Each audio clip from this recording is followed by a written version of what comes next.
మిథున రాశి వారికి ఈ వారం మధ్యస్థ ఫలితాలు గోచరిస్తోంది. రాశ్యాధిపతి చతుర్థాధిపతి అయిన బుధుడు అష్టమంలో ఉన్నారు. పంచమ షష్టమాధిపతి అయిన కుజ శుక్రులు అష్టమంలో ఉన్నారు. అష్టమ భాగ్యాధిపతి అయిన శని దశమంలో ఉన్నారు. కష్టానికి తగిన ప్రతిఫలం చాలా తక్కువగా ఉంటుంది.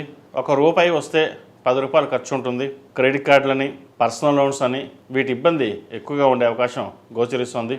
ఎంత కష్టపడ్డా రూపాయి రావడం లేదు, మన జీవితం ఇంతేనా అనే ఒక్కొక్కసారి భావన ఏర్పడుతుంది. అయితే ప్రస్తుతం సప్తమ దశమాధిపతి గురువు జన్మరాశిలో ఉన్నారు. జన్మరాశిలో వీరికి కొంత అనుకూలంగానే ఉంది. ఏదైనా సరే మీ సొంత నిర్ణయాలు తీసుకుని ముందుకు వెళ్ళాలి.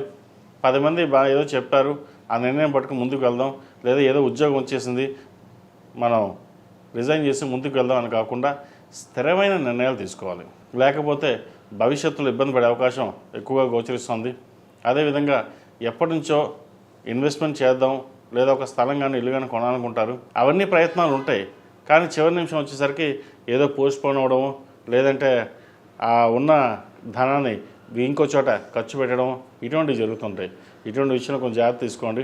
ఏదైనా సరే సేవింగ్స్ ఉంటే కనుక జీవిత భాగస్వామి అకౌంట్లో కానీ లేదా తల్లిదండ్రుల అకౌంట్లో కానీ డబ్బులు వేసి ఆదా చేయడం అనేది చెప్పగలిగింది. సెల్ఫ్ డ్రైవింగ్ విషయంలోనూ కొన్ని జాగ్రత్తలు తీసుకోవాలి. ఆరోగ్య విషయంలో కూడా కొన్ని జాగ్రత్తలు తీసుకోవాలి. భూ సంబంధించిన వ్యవహారాలు సానుకూలంగా ఉంది. అష్టమంలో 4 గ్రహాలు ఉన్నాయి. దూర ప్రాంత ప్రయాణాలు అవసరమైనది తప్ప వాయిదా వేసుకోవడం చెప్పదగిన సూచన. ఈ రాశిలో జన్మించిన విద్యార్థులకు ఈ వారం చాలా అనుకూలంగా ఉంది. మంచి భవిష్యత్తుని దృష్టిలో ఉంచుకొని ప్రణాళికని సిద్ధం చేసుకుంటారు. అదేవిధంగా ప్రభుత్వ ఉద్యోగాల కోసం రాత పరీక్షలు ఏదైతే ప్రిపేర్ అవుతున్నారో అది సఫలీకృతం అవుతుంది. ఈ రాశిలో జన్మించిన స్త్రీలకు వృత్తి ఉద్యోగాల పరంగా, వ్యాపార పరంగా సానుకూలమైన పరిస్థితులు గోచరిస్తుంది. అయితే వ్యాపారంలో రాబడి కంటే ఖర్చు అధికంగా ఉంటుంది. వచ్చిన రూపాయిని ఎలా సర్దుబాటు చేయాలి, ఇటు అప్పులు తీర్చడమా, లేదంటే శాలరీస్ ఇవ్వడమా, లేదంటే ఇంట్రెస్టులు కట్టడం, ఈ మీమాంసలు ఎక్కువగా ఉంటారు. సంతానం సంబంధించిన వ్యవహారాలు చక్కగా ఉంది. వివాహం కోసం ప్రయత్నాలు చేసేవారికి మంచి సంబంధం కుదురుతుంది. అదేవిధంగా బంధుమిత్రులతో కలిసి విహారయాత్రలు కానీ దైవదర్శనాలు కానీ చేసుకునే అవకాశం గోచరిస్తుంది. ఈ రాశివారు ప్రతిరోజు ప్రతినిత్యం ఓం నమో నారాయణ ఉత్తర దీపాలను చేయడం, కాలభైరవ అష్టకం ప్రతినిత్యం పఠించడం చెప్పదగినది. భాగ్యంలో రాహు ఉన్నారు.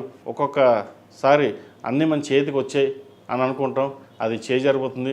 ఇంటర్వ్యూలో ఆల్రెడీ మనం సక్సెస్ అయ్యాం, ఇంటర్వ్యూ పాస్ అయ్యాం, ఇక రేపు మాకు ఉద్యోగం వస్తుంది అనుకుంటే అది ఉద్యోగం రాకుండా మళ్ళీ ఇంకో ఉద్యోగం కోసం ప్రయత్నం చేసే అవకాశాలు గోచరిస్తుంది. ఈ రాశిలో జన్మించిన వారికి కలిసి వచ్చే సంఖ్య 5, కలిసి వచ్చే రంగు తెలుపు. ఏదైనా పని మీద బయటికి వెళ్ళినప్పుడు బుధవారం కానీ శనివారం కానీ వెళ్ళండి, మంచి ఫలితాలు సంప్రాప్తిస్తాయి.